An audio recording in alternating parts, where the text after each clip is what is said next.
Pak, saya pakai daster ya Pak, soalnya di sini masih PPKM. Saya nggak kemana-mana Pak, sejauh dia jarang. Saya mau cerita-cerita nih Pak tentang Bapak. Waktu saya masuk advertising awal-awal, saya nggak tahu sebenarnya saya tuh pelarian dari karena saya nggak bisa desain grafis, multimedia, terus makanya saya masuk advertising, atau memang passion saya di situ, atau memang apa sih juga awalnya nggak tahu Pak. Dulu tuh misalnya kita suka disuruh nyari ide, kayak udah bener-bener mentok banget, udah nggak tahu lagi menulis apa, terus kayak udahlah beraniin aja gitu ACC ke bapak gitu. Pas sampai ke bapak, bisa-bisanya itu ide jadi bercabang-cabang gitu, bisa-bisanya gue jadi kepikiran ide-ide lain yang lebih bagus gitu. Secara pribadi nggak ngerasa kalau bapak nganggap kita sebagai anak kuliahan doang, tapi bapak ngelihat potensi yang lebih dari kita masing-masing. Bapak tahu kalau kita juga punya ide-ide kreatif yang gak kalah menarik. Bapak juga tahu kalau kita mampu bersaing juga di dunia advertising suatu harinya. Gak cuma ngajarin, tapi Bapak setia nemenin, terutama pas masa-masa lomba, itu tepatnya di semester 7, dari brainstorming bareng, sampai mecahin masalah bareng, sampai submit hasil lombanya itu Bapak sama Ibu selalu nemenin. Sampai aku jadi finalis, itu merupakan achievement yang gak pernah bakal aku lupain dalam hidup aku. Beliau suka cerita ke saya tentang hobinya sebagai diver, apa yang harus saya lakukan kalau seandainya saya terseret arus di dalam laut, hal-hal seperti bagaimana caranya membaca arah dari bintang. Beliau juga suka bercerita ke saya tentang hobinya berolahraga tai chi. Aku selalu bertanya sama beliau, Pak, gimana sih cara menjadi creative director yang mantap, yang benar, yang yang banyak wawasan? Gimana sih graphic design di Indonesia itu? Bagaimana sih graphic design di luar sana? Perubahan yang aku laluin itu aku selalu ingat bapak sih. Jadi kayak aku tuh ngerasanya bapak itu udah bukan lagi kalau kita sebut ke orang kayak bapak tuh siapa, bukan lagi aku bilang kayak dosen gue dulu, itu sama sekali bukan, tapi bener-bener yang kayak bapak tuh adalah mentor hidup gue gitu. Jadi kayak bener-bener aku ngerasanya gak ada bapak sama sekali nih gak akan ada aku sekarang gitu. Siapa aku sekarang secara mindset itu pun juga aku ngerasanya aku dapat banyak banget petua dari bapak. Dan momen terakhir yang saya paling ingat itu pada saat kita terakhir kali ada pemilihan beberapa tugas akhir yang terbaik kan, dan banyak banget tuh kelompok dari bapak dan ibu tuh ada di podium itu waktu itu. Nah pas menjadi terpilih menjadi salah satu tugas akhir terbaik itu, saya sempet tuh ngelihat bapak dari jauh, ada momen sebentar gitu, dan si bapak cuman kayak gak banyak ngomong sih, cuman gestur kecil gitu, kayak cuman kasih jempol doang sambil senyum gitu. Tapi kayak di momen kecil itu, gestur kecil itu sebenarnya saya happy banget sih, kayak berasa wah, kayak ada satu sosok dosen ataupun orang yang lebih senior dari kita itu kayak happy dan bangga sama anak didiknya waktu kita di posisi tertentu, waktu kita mencapai di posisi tertentu. Ketika saya cari magang, dia sama ibu bantuin saya, dan akhirnya saya magang sama dia. Dan di tempat magang pun benar-benar dia ngajarin one on one sama saya gimana cara brainstorming yang benar-benar out of the box, dan itu masih saya pegang sampai sekarang dan saya nggak bakal lupa. Dan ketika pengalaman skripsi dan bisa jadi bagian wedding dan bapak dan ibu, ternyata bapak orangnya banyol banget, jadi fun. Salah satu memori favorit aku sama bapak itu pas kita lagi nemenin yang pada lomba Aji Saka di Jogja. Terus bapak dimintain tolong sama bule buat suruh fotoin gitu, kayak ini fotonya. Terus benar-benar bulenya tuh ngajarin dia pencet yang ini, terus bapak iya aja gitu. Dan yang paling berkesan untuk saya itu ketika ujiannya Pak Her itu disuruh buat presentasi tentang 5 tahun lagi itu kita mau jadi apa, mau jadi kayak gimana. Di situ saya berani bermimpi, terus jadi excited dan semangat untuk gapai mimpi saya dengan bekal ilmu yang Bapak udah ajarkan ke saya. Yang saya sukai itu beliau itu berani menegur ketika kita salah.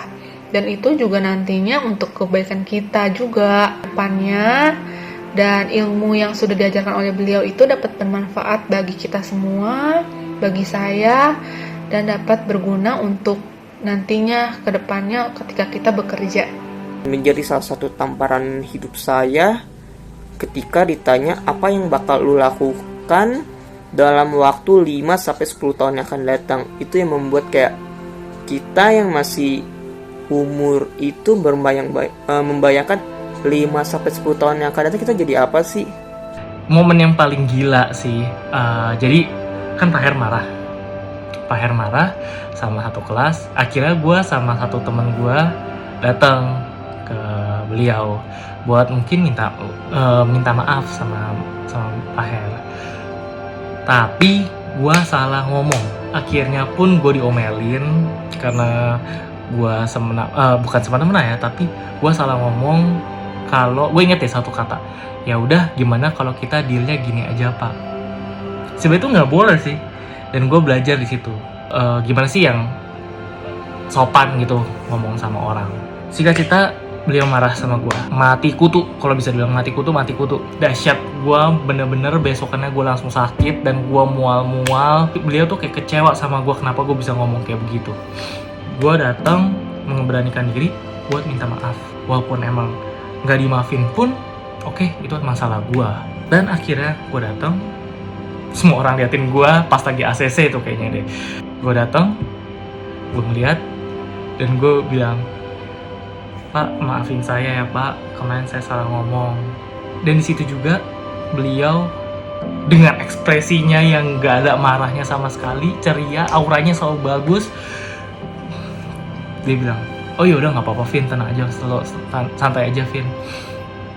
Di situ takut, anxious semuanya bersatu nih dalam hati gue. Tapi semenjak Pak Her ngomong gitu, gue langsung di situ pun juga gue senang banget. Nggak tahu kenapa ya. Dia pernah waktu kemarin dia pernah ngomong yang waktu di Starbucks. Dia bilang, gue tuh di sini bukan ngajar buat cari duit, tapi karena emang alma mater gue. Sampai akhirnya dulu gue sekelas pernah beberapa orang ikut awards, jadi kita dibagi kelompok 2 orang. Dan kita itu dibimbing langsung sama bapak di luar jam kuliah. Sampai kita diajak buat ke rumahnya, kita kerjain di sana itu H-2 atau H-1 kita semua ngumpul bareng di rumahnya. Ada yang di kamar, ada yang di ruang tamu. Itu kita ngerjain, bapak mantengin kita tuh. Kita kalau ada mau nanya A, kita tinggal nanya ke bapak. Kita mau nanya B, kita tinggal nanya ke bapak. Dan bapak bisa sabar itu buat nanggepin kita. Dimana kesan awal gue sama bapak tuh, nih orang, wah gila, sangar banget, galak banget. Mungkin awalnya gue mikir dia cuman asal tegas, asal marah. Ternyata enggak. Ternyata pas mulai dari kita ngertiin awards itu, gue ngeliat dosen yang bisa care itu sama anak-anak mahasiswanya. Dia bisa ngebimbing kita buat nyoba ikut awards, walaupun kita belum bisa kasih apa-apa di awards itu. Mungkin awalnya dia emang kesannya galak karena cuman pada akhirnya dia juga yang meluk kita, dia juga yang dorong kita buat maju. Sampai akhirnya kita tuh dulu ikutan lomba pertama kita, yaitu Aji Saka dari UGM. Dulu kita semua nyoba untuk ikut lomba itu. Jadi lomba itu kayak grup berpasang-pasang gitu. Gue sama Cindy, jadi kita tuh dua-dua mepet banget sama bapak dan ibu supaya kita dibimbing gitu, supaya kita dapet arahan yang bener untuk kerjain lomba ini. Meskipun pada akhirnya kita nggak berhasil untuk bawain award untuk bapak dan ibu, tapi yang bikin gue terharu adalah ketika gue dulu ikut itu, bapak tuh selalu bilang di akhir, katanya meskipun kalian menang atau nggak menang, kalian tuh tetap jadi pemenang buat dia gitu. Dan itu yang bener-bener bikin gue terharu dan lebih semangat untuk ikut perlomba-lombaan yang dulu gue ikutin di kampus.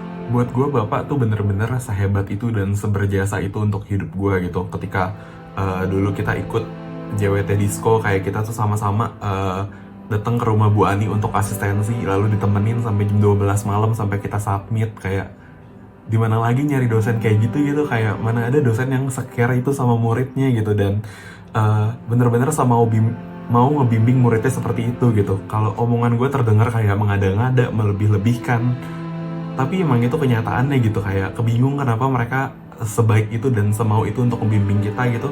Gue juga bingung gitu, nggak tahu kenapa. Yang jelas mereka tuh bukan cuma dosen, tapi juga mentor, tapi juga inspirasi, tapi juga orang yang benar-benar ngebimbing kita sampai kita bisa sampai di saat sekarang ini.